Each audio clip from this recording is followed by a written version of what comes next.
दोस्तों नमस्कार। आज मैं करवाता हूँ अपना चैप्टर 16 में जो सेक्शन 299 से लेकर 311 तक है। तो सबसे पहले इसमें सेक्शन लेंगे हम 299। तो सेक्शन 299 में आपराधिक मानववध यानी कि कल्पेबल होमिसाइड या गैर इरादतन हत्या, इसकी परिभाषा दी गई है। तो गैर इरादतन हत्या या आपराधिक मानववध क्या है?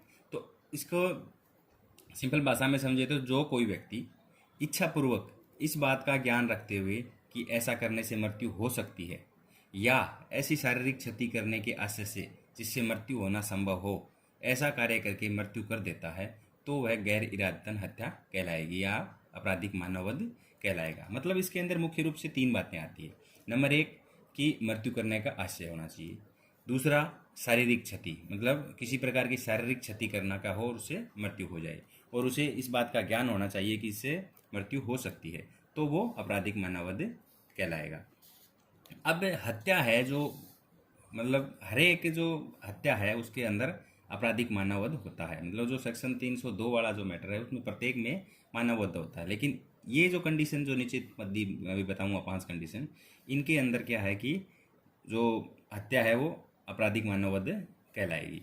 जैसे कि नंबर एक में क्या है कि तीव्र व अचानक प्रकोपन। अगर किसी व्यक्ति को तीव्र और अचानक प्रकोपन मिलता है और उससे वो किसी की मृत्यु कर देगा तो वो सेक्शन 302 में नहीं जाके 304 में जाएगा। जैसे एग्जाम्पल स्वरूप हम ले लें, ए ने बी को तीव्र व अचानक प्रकोपन दिया, जिसके परिणाम स्वरूप बी ने ए पर वार किया और ए की मृत्यु हो गई। तो यहाँ पे क्या है, वो 302 में नहीं जाके सेक्शन 304 में चला जाएगा, मतलब 299 परिभाषा के अंतर्गत आएगा। अब यहाँ एक नोट के रूप में देखें तो यदि यहाँ पर बी इस प्रकोपन के फलस्वरूप यदि ए के पास खड़े उसके पुत्र को मार देता है तो वह हत्या कहलाएगी। क्योंकि अगर प्रकोपन था तो प्रकोपन में एक ही दम प्रकोपन आता है, तब वो उसे, अगर वो यहाँ जैसे कि ऊपर वाले उदाहरण में हम दे रहे हैं कि बी को अचानक दिया, ए को मार दिया, तो वहाँ कोई इशू नहीं था। लेकिन उसने उसके पुत्र को मारा क्योंकि उसका दिमाग काम कर रहा था, यहाँ उसे प्रकोपन नहीं मिला प्रॉपर्ली, तो वो 302 में ही जाएगा। अब तीव्र और अचानक प्रकोपन यदि जब लोक सेवक विधि के पालन में अपनी ड्यूटी कर रहा है उससे आता है तो भी सेक्शन 302 ही लगेगी। मतलब लोक सेवक अपनी ड्यूटी कर रहा है, उससे वो कह रहा है कि मेरे को गुस्सा आ गया, तो वो उसमें छूट में नहीं आएगा, 304 में नहीं, वो 302 में ही आएगा। जैसे एग्जाम्पल स्वरूप, जैसे कि खजूरी ट्रैफिक सर्कल में जो ट्रैफिक कांस्टेबल ड्यूटी कर रहा था, उससे ऑटो वाले को गुस्सा आया और उसने उसको वो जो कील चुबा दिया था, उसकी मृत्यु हो गई, तो उसमें 302 ही लगी थी। अगला है इसमें, जब कोई व्यक्ति अपनी आत्मरक्षा का अधिकार का प्रयोग कर रहा है और उससे तीव्र व अचानक प्रकोपन आता है तो वह मान्य नहीं होगा। तो ये तीव्र और अचानक प्रकोपन के 3 पॉइंट है। तो इनके अगर ये कंडीशन हुई तो इसके अंदर भी अगर किसी की अगर मृत्यु कर दी तो वो 304 में न आके 302 में चला जाएगा। अगला है धारा 304, सेल्फ डिफेंस का अतिक्रमण करने पर भी लगती है। जैसे कि सेल्फ डिफेंस का अपना अधिकार है जो सेक्शन 100 के तहत दिया हुआ है कि कब हम मृत्यु कर सकते हैं या फिर उससे अलग। तो उसमें क्या है कि जैसे उदाहरण स्वरूप अगर हम समझते हैं तो कोई व्यक्ति किसी पे चाबुक से या किसी और चीज़ से मार रहा है और उसे वो लग रहा है कि ये तुझे छोड़ नहीं रहा, वो उसके ऊपर गन तान देता है, फिर भी वो काम अपना जारी रखता है, जैसे कि चाबुक से मार रहा है, लाठी से मार रहा है, मारता हुआ, और वो उसको क्या है कि वहाँ पे गोली मार देता है और उस व्यक्ति की मृत्यु हो जाती है, तो वो 304 में जाता है, मतलब सेल्फ डिफेंस का अतिक्रमण। अगला है इसमें तीसरा पॉइंट कि जब कोई लोक सेवक विधि द्वारा प्रदान शक्तियों का अतिक्रमण कर दे। कोई भी लोक सेवक जो कि विधि में जो शक्ति प्राप्त है उसका अगर अतिक्रमण कर देगा तो वो भी 304 के अंतर्गत आ जाता है। जैसे कि सेक्शन 46.3 CRPC के अनुसार कोई भी लोक सेवक किसी अपराधी की गिरफ्तारी करने या उसे रोक कर रखने में उसकी मृत्यु कारित नहीं कर सकता जब तक कि उस पर मृत्युदंड या आजीवन कारावास से दंडनीय अपराध का अभियोग ना हो। तो इस कंडीशन में अगर जैसे भी कोई किसी भी नॉर्मल अभियोग और उसको वो भाग रहा है और उसे पकड़ने में अगर लोक सेवक भी उसे अगर मृत्यु कारित कर देगा तो वो 304 में जाएगा। अगला पॉइंट है इसमें, अचानक झगड़ा या बिना पूर्व चिंतन के किया गया कार्य से यदि मृत्यु हो जाती है तो वो भी गैर इरादतन हत्या के अंतर्गत आएगा। अगला इसका चौथा 5वां पद, जब कोई व्यक्ति अपनी मृत्यु के संबंध में सहमति दे जबकि सहमति देने वाले की आयु 18 वर्ष से अधिक होनी चाहिए। अब हम यहाँ समझेंगे कि अपनी मृत्यु की सहमति कोई कैसे देगा। जैसे कि कोई व्यक्ति है, जैसे कि जो प्रेमी प्रेमिका से लेके चलते हैं और दोनों वो ऐसा लग रहा है कि उनकी शादी नहीं हो सकती, परिवार वाले राजी नहीं है और वो सहमत होते हैं कि हम आपस में सुसाइड कर लेते हैं, और ऐसी स्थिति में दोनों एक दूसरे पे पिस्तौल तान देते हैं और एक गोली चला देता है, उससे एक की मृत्यु हो जाती है, दूसरा गोली नहीं चला पाता है, बच जाता है जैसे। तो यहाँ पे वो क्या है, 304 के अंतर्गत चला जाएगा, 302 में नहीं आएगा। अब लेते हैं सेक्शन, अगली सेक्शन 300। तो सेक्शन 300 में क्या है, परिभाषा दी गई है हत्या की। तो हत्या क्या है, अब हत्या के 4 पॉइंट हैं। इन 4 पॉइंटों से हम समझने की कोशिश करेंगे कि अपवादित दशाओं को छोड़कर आपराधिक मानववध हत्या है यदि वह कार्य जिससे मृत्यु हुई है मृत्यु करने के आशय से किया गया हो, अर्थात वह कार्य इसलिए कर रहा है कि मृत्यु करनी ही है। मतलब जो अपवाद जैसे कि हम 304 में पढ़े थे, 299 में, वो 4-5 अपवादों को छोड़कर अगर किसी व्यक्ति की नियत है कि उस किसी को मारना है तो वो इसी की हत्या में ही आएगा।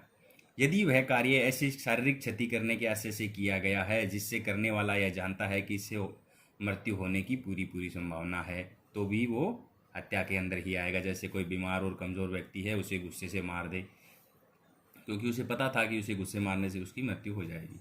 अगला है ऐसी शारीरिक क्षति करे जो प्रकृति के सामान्य अनुक्रम में मृत्यु करने के लिए पर्याप्त हो, जैसे कि तलवार से गर्दनी उड़ा दी या फिर तेजाब के ड्रम में किसी व्यक्ति को डाल दिया, तो इसमें स्वाभाविक है कि उसकी मृत्यु होनी निश्चित है, तो वो हत्या के अंतर्गत आएगा।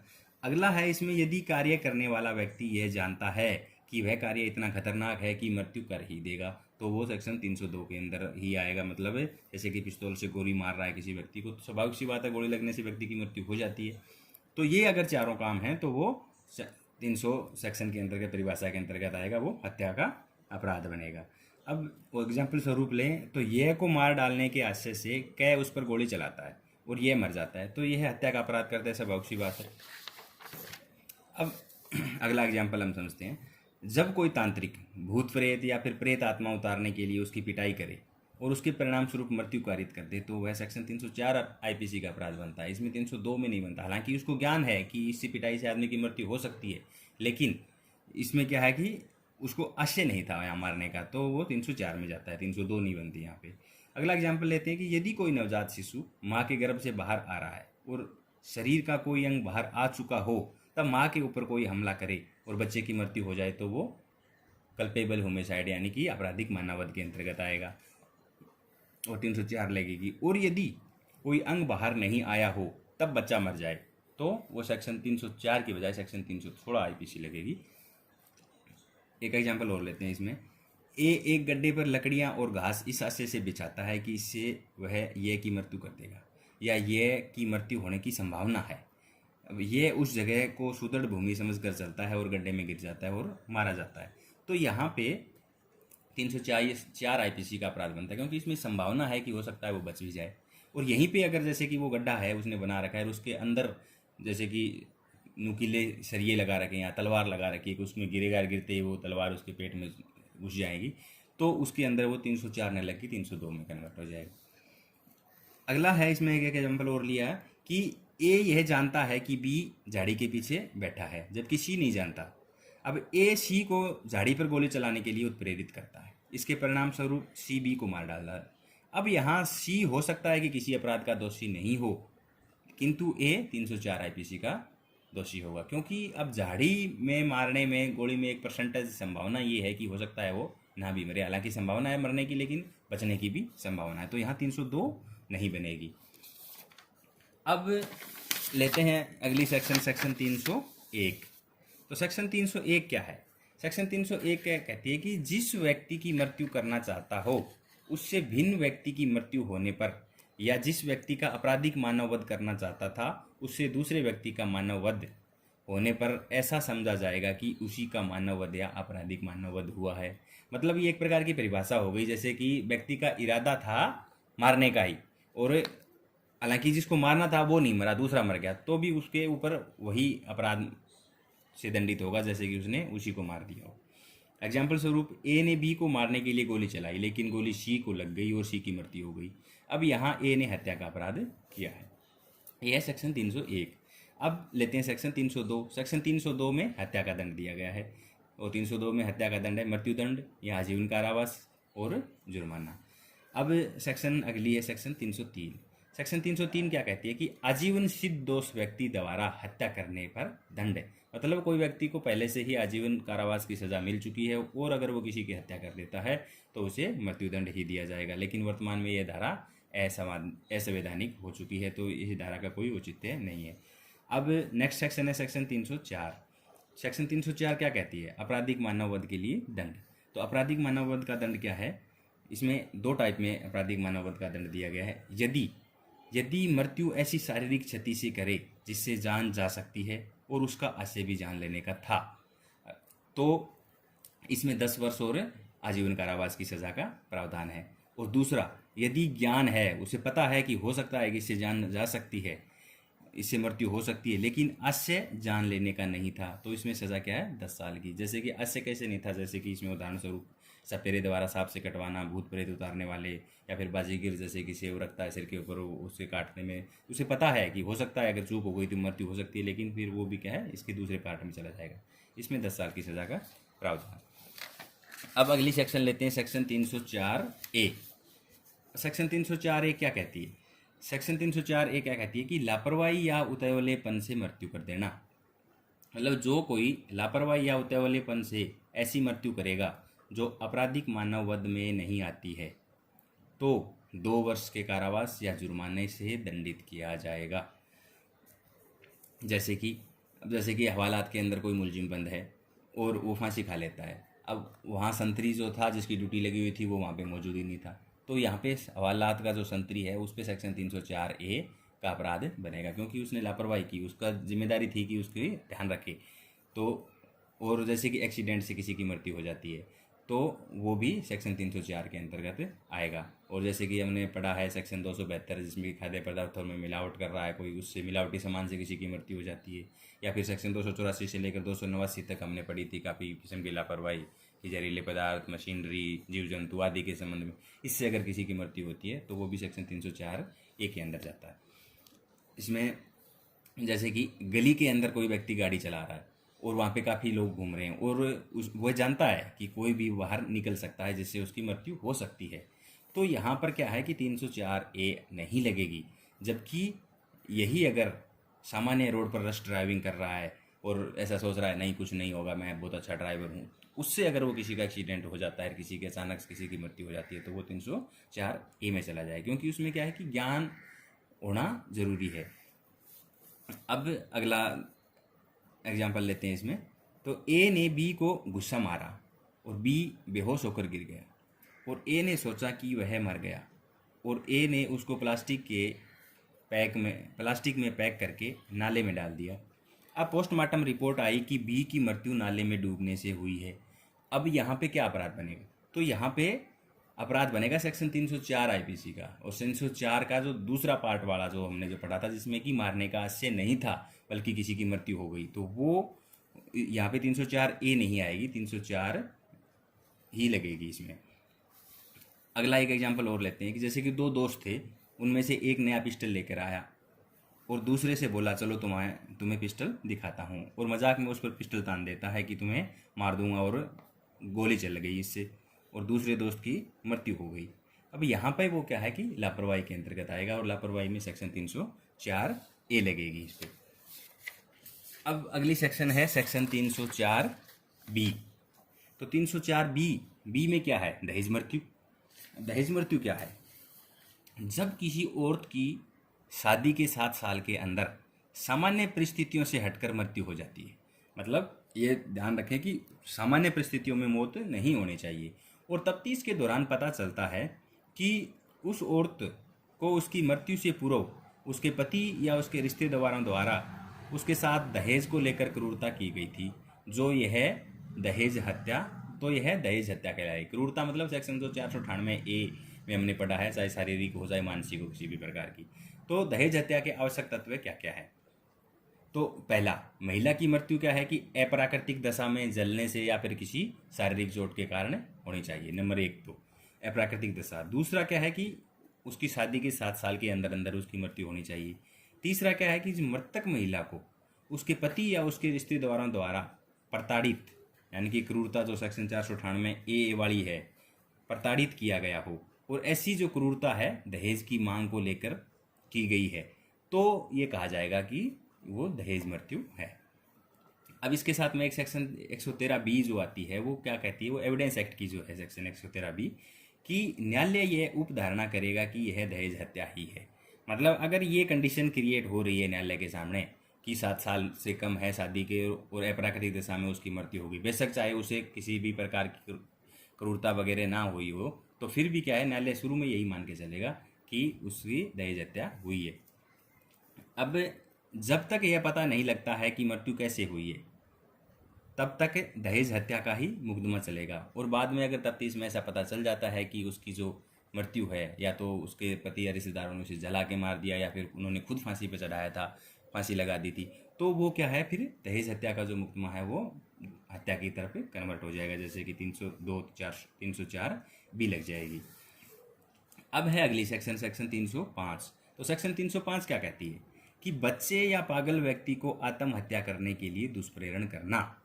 अब यहाँ पे क्या है कि 18 वर्ष से कम आयु का कोई व्यक्ति होना चाहिए, पहला तो एक तो। दूसरा, या कोई पागल है या उन्मुक्त है, मतलब ऐसी हालात में उसे बिल्कुल कुछ शुद्ध भी नहीं है, उस व्यक्ति को अगर कोई व्यक्ति उत्प्रेरित करेगा आत्महत्या के लिए तो उसको मृत्युदंड या फिर आजीवन कारावास या फिर 10 साल की सजा और जुर्माने से दंडित किया जाएगा। इसे एग्जाम्पल स्वरूप जैसे हम समझते हैं तो जैसे कि कोई पिता है, अपने बच्चे को, जो कि बच्चा क्लास में टॉप नहीं आया, तो और वो उसे कहता है कि तूने तो मेरी नाक ही कटवा दी, इससे तो अच्छा था तुम मर जाता। मतलब उसे बच्चे को ज़्यादा वो टॉर्चर करता है और इससे वो बच्चा क्या है कि आत्महत्या कर लेता है, तो वो उसका पिता जो है सेक्शन 305 IPC के तहत दंडित होगा। या फिर किसी पागल को कोई ऐसे कहे, क्योंकि पागल को तो ऐसे ज्ञान है ही नहीं कि चलो वो जो तार है खंभे के ऊपर करंट का, उसको हाथ लगा दे और उसे पता नहीं है, वो हाथ लगा देता है, करंट से मर जाता है, तो वो भी 305 के अंतर्गत आएगा। अब अगली सेक्शन है सेक्शन 306। सेक्शन 306 क्या कहती है कि आत्महत्या का दुष्प्रेरण। अब जो कोई किसी व्यक्ति को आत्महत्या करने का दुष्प्रेरण करेगा तो वो उसमें सज़ा के प्रावधान क्या है, 10 साल और जुर्माने की सज़ा का प्रावधान है। जैसे कि आत्महत्या का दुष्प्रेरण कैसे करता है, या तो जैसे कि कोई फाइनेंसर है, उसने किसी व्यक्ति को पैसे दे रखे हैं और उसे वो फिर, और जो जिसने पैसे ले रखे हैं वो उसके पैसे ना वापस दे पा रहा है, ना ही उसका ब्याज की रकम भी नहीं लौटा पा रहा है, ऐसी हालात में है, और फाइनेंसर उस पर बार बार दबाव बना रहा है कि तुम या तो 5 दिन के अंदर पैसे दे, नहीं तो ऐसा कर दूंगा वैसा कर दूंगा, बार बार उसे टॉर्चर कर रहा है, और उससे वो परेशान होकर आत्महत्या कर लेता है और सुसाइड नोट में ऐसा मेंशन कर देता है कि मैंने इस वजह से आत्महत्या करी, तो वो फाइनेंसर इसमें आत्महत्या का दुष्प्रेरण के अंतर्गत आएगा। या फिर किसी स्त्री का कोई आपत्तिजनक वीडियो बना लेता है कोई व्यक्ति और उसे ब्लैकमेल करता है बार बार, उससे तंग आकर के कोई वो अगर आत्महत्या कर लेती है तो वो भी आत्महत्या का दुष्प्रेरण के अंतर्गत आएगा। या फिर कोई व्यक्ति बहुत ही गरीब है, पहले से ही और परेशान है, और कोई व्यक्ति उसे उत्प्रेरित करता है क्या तुम्हारे जीने का क्या फ़ायदा है, इससे तो अच्छा है तुम मर ही जाओ, और उसके उत्प्रेरण स्वरूप वो व्यक्ति आत्महत्या कर लेता है, तो वो भी इस धारा के अंतर्गत दंडित होगा। मतलब आग में घी डालना, क्योंकि वो परेशान तो पहले ही था और उसने आग में घी डालने वाला काम कर दिया कि तुम तो अच्छा है, इससे तुम मर जाओ।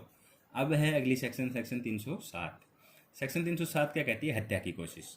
अब मतलब जैसे कि हमने सेक्शन 302 पढ़ी थी कि हत्या, अब जो मामला सेक्शन 302 से बच गया, मतलब उसका प्रयास था मारने का और बच गया, वो सेक्शन 302 से बचा हुआ सीधा 307 के अंदर चला जाएगा। यदि कोई व्यक्ति किसी व्यक्ति की हत्या की कोशिश करता है तब वह 10 साल के कारावास और जुर्माने से दंडित होगा, और यदि किसी प्रकार की चोट पहुंचा देगा तो वह आजीवन कारावास और 10 साल या फिर जुर्माने से दंडित होगा। जैसे कि एग्जाम्पल स्वरूप हम लेते हैं कि आतंकवादियों ने बम ब्लास्ट करते हैं, उसमें कई व्यक्तियों की मृत्यु हो जाती है और कई बच जाते हैं, तो इसमें जैसे जो मृत्यु हुई तो वो 302 के अंतर हो गया, और जो बच गए वो 307 के अंतर्गत आ जाएंगे। और इसमें अगर और समझने के लिए लें तो ए अपने नवजात शिशु को सुनसान जंगल में छोड़ देता है और सौभाग्यवश वो शिशु बच जाता है। अब हालांकि उसका इरादा वही था कि उसे अपने आप से हटाना था, सुनसान जंगल में छोड़ लिया, नवजात शिशु था, उसके बचने की संभावना बहुत ही कम थी, लेकिन फिर भी वो सौभाग्य से बच गया था, वो 302 के बजाय 307 में चला जाएगा, और वो यहाँ मर जाता तो 302 में ही जाता। अगला है एग्जाम्पल, ए ने बी को मारने के लिए गोली चलाई लेकिन गोली बी को नहीं लगी। अब गोली नहीं लगी, बच गया, तो वो 307 का अपराधी बनेगा। ये है सेक्शन 307। अब लेते हैं सेक्शन 308। सेक्शन 308 क्या कहती है कि आपराधिक मानववध का प्रयास, मतलब जो सेक्शन 304 आईपीसी से बच गया वो 308 के अंदर चला जाएगा, 302 से बचता है 307 के अंदर चला जाता है। आपराधिक मानववध में प्रयास में 3 साल की सजा और जुर्माने का प्रावधान है, और यदि किसी प्रकार की चोट लग जाएगी तो वो सजा 7 साल और जुर्माना दोनों से दंडित किया जाएगा। जैसे कि ए अपनी बीवी को उसके प्रेमी के साथ देखकर अचानक गुस्से में आकर गोली चलाता है, लेकिन गोली नहीं लगती है, तो वो क्या है कि अचानक प्रकोपन मिला, वो 302 नहीं लगती है, अगर वहाँ वो मर जाता तो वो 304 लगती है, और 304 से बच गया तो ये 308 में चला जाता है। अब अगली सेक्शन 309 में क्या है, आत्महत्या की कोशिश करना। इसमें 1 साल और जुर्माना और दोनों को प्रावधान है। जैसे कि कोई व्यक्ति लंबे समय तक भूख हड़ताल पर बैठा है और डॉक्टर ने भी बोल दिया कि अब अगर ये आगे जारी रखा तो उसकी जान को खतरा है, फिर भी वो बैठा रहता है, तो वो आत्महत्या की कोशिश कर रहा है। इसमें 1 साल की सजा का प्रावधान है। मतलब इसके अंदर क्या है कि आत्महत्या वाले में एक ये वापस लौटने का सिद्धांत होता है, यानी कि जब तक उसके पास वापस आने की संभावना है तब तक ये नहीं माने जाएगा कि उसने आत्महत्या की कोशिश की है। जैसे कि कोई व्यक्ति भाग रहा है, जा रहा है कुएं में गिरने के लिए, कुएं तक जा रहा है, वहां तक उसे पकड़ लिया तो वो कोशिश के अंदर नहीं आएगा, या कुएं पे चला गया कोई इशू नहीं, जब तक वो उसने छलांग नहीं लगाई तब तक वो उसमें वापस लौटने का सिद्धांत काम करता है, वहाँ तक वो आत्महत्या की कोशिश में नहीं आएगा। लेकिन जैसे कि जब तीर कमान से निकल गया तब यह धारा लगती है, मतलब जैसे उसकी तरफ से अब बचने की कोई संभावना नहीं है। जैसे कि रस्सी डाल ली गले में और कूद गया, अब ऐसे वो रस्सी टूट गई, उससे बच गया, वहाँ पे उसने क्या अपना काम कर दिया था, तो वो है आत्महत्या की कोशिश। अब अगली सेक्शन है सेक्शन 310। सेक्शन 310 क्या है, ठग की परिभाषा दी गई है। ठग क्या है, अब नॉर्मल वे में हम जो सोचते हैं वो ठग नॉर्मली बाद में हम रूटीन में यूज भी करते हैं, लेकिन वो ठग ये इतना नहीं है। जैसे कि जो कोई व्यक्ति आदतन ऐसे व्यक्ति या व्यक्तियों के साथ मिलकर नीचे दिए गए अपराध करे तो वह ठग कहलाएगा। जैसे कि नीचे दिए अपराध में हत्या करे, या फिर लूट सहित हत्या करे, या लूट करे, या शिशुओं की अगर चोरी करता है आदतन, तो कहा जाएगा कि वो ठग है। और अगली सेक्शन 311, इसमें ठग का दंड, जो कोई ठग होगा वह आजीवन कारावास और जुर्माने से भी दंडित किया जाएगा।